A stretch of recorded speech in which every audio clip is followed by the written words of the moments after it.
What about Detroit? Last year, that was their sense.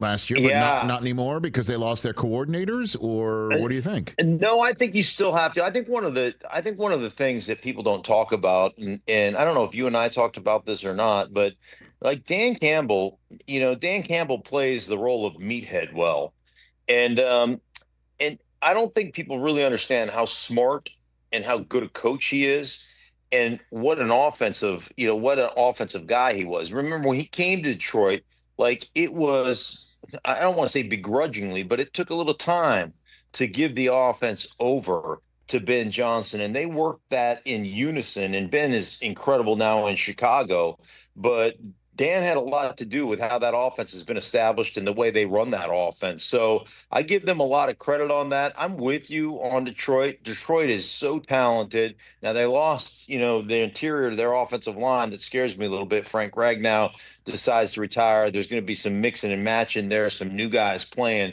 and you could make a very compelling argument that last year they were, one of the one or two as far as offensive lines is concerned in the National Football League from just a talent perspective and the way they play the game. So that's a big turnover to me. They should get so healthy on defense. They should get so many players back on defense, Aiden Hutchinson and that seems to hopefully rectify itself, so to speak, even with a new coordinator. I mean, I got to be honest with you. That kind of exhausts, at least in my mind, a sense of Super Bowl or bust candidates because there are tons of them where it's playoff or bust.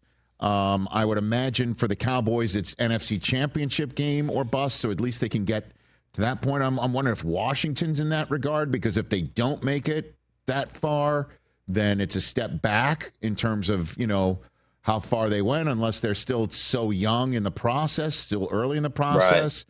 Right. I mean, I don't. Yeah, Washington's interesting because I don't think anybody expected that level of success. And I did week 2. I did Giants at Washington, and if we had truth serum for Dan Quinn, he'd tell you I didn't expect to go that I didn't expect to go that far. Right. Not at that moment. Now I will say this: the young quarterback, you watched him week in and week out just address the mistakes and not repeat mistakes, which is huge. Like, hey, I understand the mistakes are going to happen. It's when you don't repeat those mistakes.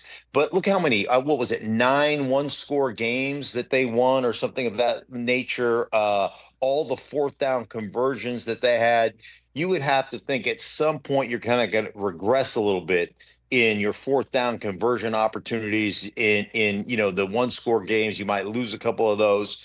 So, you would think they'd have to come back a little bit, but that's a good team. They did address the left tackle position. They addressed it with Deebo Samuel. So they went out and got a few more weapons.